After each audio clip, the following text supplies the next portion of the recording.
अब दास इसीलिए बूंदा बुरा कहलाता है कि सच्चाई कहनी पड़ेगी मैंने, क्योंकि मेरे भगवान ने ड्यूटी ला दी। अब किसी ने तो सिर फुड़वाना ही पड़ेगा भाई, इस जनता को जगाने के लिए, इस भोली आत्माओं का कल्याण कराने के लिए। और जब ये जाग जाएंगे फिर आप पर झंडा उठा लेंगे भगवान का। फिर ये आप पर होंगे ऊपर न मुंह करके, जो नकली आचार्य बने बैठे, गुरु बने बैठे हैं, इनकी दुकान बंद हो जाएंगी। ये छुपते फिरेंगे, किताब विदेश में जाकर बसेंगे, ढूंढे भी नहीं पाओगे। अपने अनुयायियों का सामना नहीं कर सकेंगे एक दिन, इतना ज्ञान युक्त कर दूंगा इन प्राणियों को। और ये इनकी रांद कटी, ये गैर संसार जा गया। बात ये डाल रहे, झूठ बोलता है, क्या जाने वो। अब मैं तो नहीं जानता, पर अपने सदग्रंथ तो अपने सामने है, इन्हें तो देख लो। पुण्यात्मा, ये सदग्रंथ जो है ये इस दास के एक शस्त्र हैं, इस अज्ञान रूप अंधकार के साथ संघर्ष करने की। इन सदग्रंथों की दास को आवश्यकता बिल्कुल नहीं थी, क्योंकि जो दास को ज्ञान मिला है वो यथार्थ ज्ञान है, तत्व ज्ञान है। उस ज्ञान में कोई भी त्रुटि नहीं है। उस यथार्थ ज्ञान को, जो कबीर वाणी को, कबीर परमेश्वर द्वारा स्वयं दिए हुए पांचवें ज्ञान को, उस सच्चे ज्ञान को सच्चा ही सिद्ध करने के लिए इन सहयोगी सदग्रंथों का सहारा लेना पड़ता, जिसको आप जी सत्य मानते। जब इन सदग्रंथों में वो सत्य मिल रहा है, तो परमात्मा ने तो 600 वर्ष पहले ये वाणी पहले बोल दी थी, जब ये अज्ञानी विद्वान जो संस्कृत के ज्ञाता ये कहते थे कि कबीर तो अनपढ़ है, वो क्या जाने सदग्रंथों के बारे में। जबकि परमेश्वर ने अपने मुखारविंद से उच्चारित उस मुख्य ज्ञान में, उस मूल ज्ञान में, तत्व ज्ञान में ये सर्व ज्ञान पहले ही दिया हुआ था, जो दास आपको इन सदग्रंथों में आज दिखा रहा है।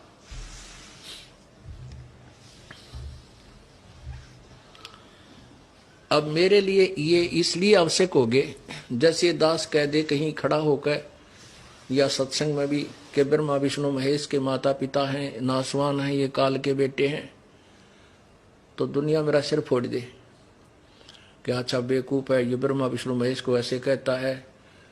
और गीता जी अध्याय नंबर 7 के श्लोक नंबर 12 से 15 में, 20 से 23 में स्पष्ट किया हुआ है कि ब्रह्मा विष्णु महेश, रजगुण ब्रह्मा, सतगुण विष्णु, तमगुण शिव जी की पूजा ये मूर्ख लोग करते हैं, बुद्धिहीन राक्षस स्वभाव को धारण किए मनुष्यों में नीच दुष्कर्म करने वाले मूर्ख, ये मेरी भक्ति भी ना करते। यानी काल कहता, ब्रह्म कहता है, मुझे बिना बजते ब्रह्मा विष्णु महेश तक सीमित हो गए। और ये शब्द जब अगर किसी प्रमाण के कह दिए जाए तो रोज पटू दिनों में कई वह।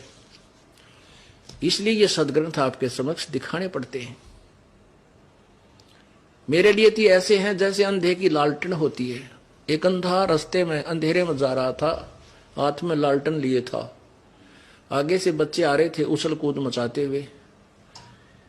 उस अंधे ने आवाज लगाई, बेटा देखना मैं अंधा हूं, देखना ध्यान से चलना मैं अंधा हूं।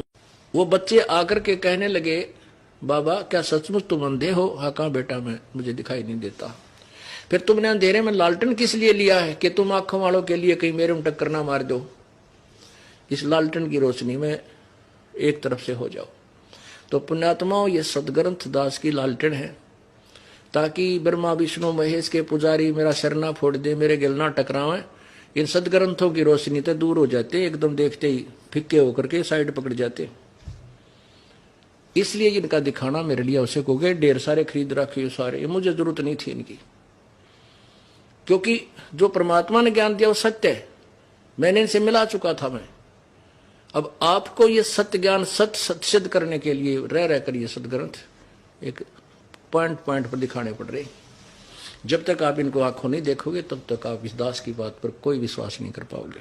पुण्यात्माओं, प्रथम बार जो प्राणी इस सत्संग को सुनेगा वो ये सोचता है कि संत मेंटल दिखा है, ये क्या बेतुकी बातें कर रहा है, हमने कभी ऐसा सुना नहीं। पुण्यात्माओं, जो भी ज्ञान होता है वो सुनने से ही होता है। अपना जन्म पवित्र हिंदू धर्म में हुआ तो हमने हिंदू धर्म की जो लोकवेद था वो सुना, और उसको सुनते सुनते कान थक के बहरे हो गए, और हमने ब्रह्मा विष्णु महेश अजरो अमर है, सर्वशक्तिमान है, इनके कोई माता पिता नहीं, इनके ये सभी के ये सृष्टि करता है, हमारे कान पक चुके थे।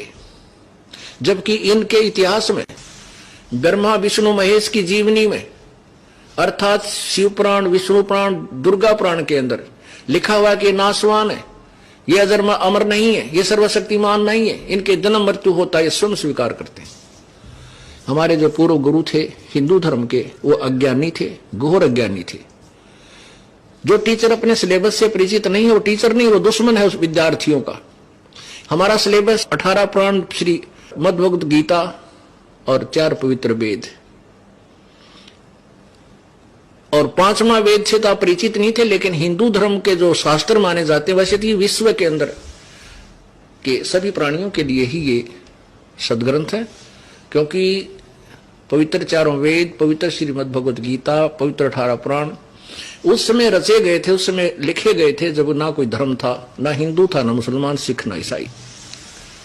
फिर भी वर्तमान में ये शास्त्र हिंदुओं के नाम किए हुए हैं। फिर भी हम मानते हैं चलो हिंदुओं के नाम जो शास्त्र हैं, हिंदुओं के गुरु परिचित नहीं थे इनमें क्या लिखा है, तो टीचर ठीक नहीं थे, उन्होंने हमें मिसगाइड कर दिया। इसी कारण से पवित्र हिंदू धर्म के अंदर इतने विकार पैदा हो गए, क्योंकि जो लाभ हम भगवान से लेने के लिए चले थे वो नहीं मिले, क्योंकि ब्रह्मा विष्णु महेश केवल वर्क डन दे सकते हैं, किया हुआ कर्म ही दे सकते हैं जो आपका पूर्व जन्म का है। इसमें कोई परिवर्तन ब्रह्मा विष्णु महेश नहीं कर सकते। एक उदाहरण देता है दास कि जैसे एक भक्त ने प्रश्न किया कि क्यों नहीं कर सकते, जैसे ताम्रध्वज को, मोरध्वज के पुत्र ताम्रध्वज को भगवान श्री कृष्ण ने आरे से कटवा करके मृत्यु को प्राप्त होने के बाद जीवित कर दिया था, ये क्यों नहीं कर सकते? बहुत कुछ कर सकते। दास ने कहा सुनो, वही श्री कृष्ण जी जब उनके सगे भांजे अभिमन्यु की मृत्यु हो गई थी चक्रव्यूह में, भगवान श्री कृष्ण उसको जीवित नहीं कर सके। सुभद्रा रो रही थी, उनकी सगी बहन, श्री कृष्ण रो रहा था, 5 पांडव टक्कर मार रहे थे क्योंकि उनका कुल विनाश हो रहा।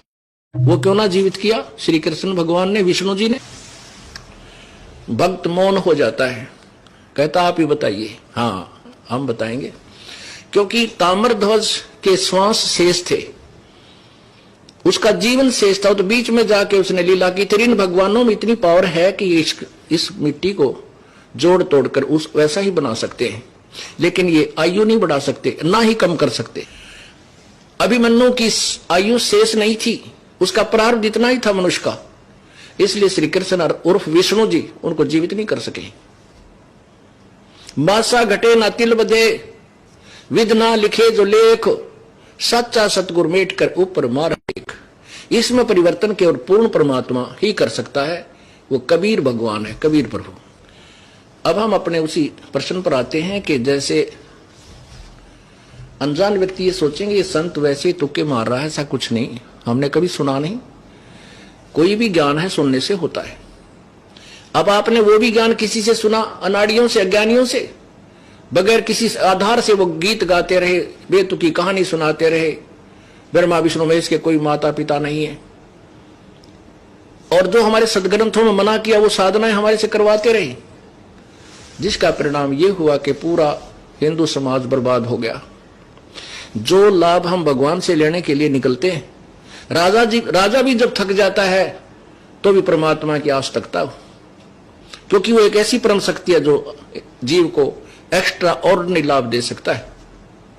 लेकिन वो परमात्मा कौन है, वो एक्स्ट्रा ऑर्डिनरी लाभ देता कैसे है, इसकी विधि का किसी को ज्ञान नहीं था। केवल एक परमात्मा कबीर जी के अतिरिक्त या उससे संपर्क में आए हुए 5-6 वो संत, उनके अतिरिक्त किसी को ज्ञान नहीं था। उन संतों की किसी ने सुनी नहीं, परमेश्वर की किसी ने सुनी नहीं, क्योंकि उस अज्ञान के अंदर इतने रंग चुके थे कि हम सुनना भी पसंद नहीं करते थे ब्रह्मा विष्णु महेश के विरुद्ध कोई भी बात। लेकिन वो विरुद्ध नहीं थी, वो सत्य थी। वही दास बता रहा है जो परमेश्वर ने 600 वर्ष पहले बताने की चेष्टा की थी, जो समाज ने स्वीकार नहीं किया, क्योंकि उस समय हमारा समाज मानव समाज है, शिक्षित था, और अब सब बच्चे शिक्षित है, बहन बेटी भाई बुजुर्ग छोटे बच्चे भी शिक्षित हैं, सदग्रंथ अपने पास हैं, आंखों देखकर हम स्वीकार कर रहे हैं। अब ये समय परमात्मा ने पहले सिलेक्ट किया था कि इस बिचली पीढ़ी जब आएगी जब देखूंगा इन्हें। जब पहले आए थे परमात्मा, वो पहली पीढ़ी थी, आज से 600 वर्ष पहले सब अशिक्षित थे, शिक्षा नहीं थी हिंदुस्तान में। और अब ये बिल्कुल बीच की पीढ़ी है, अब सब शिक्षित है, बुद्धिमान है, अब ये ज्ञान पूरे विश्व में जाएगा, प्रभु ने पहले कहा हुआ है।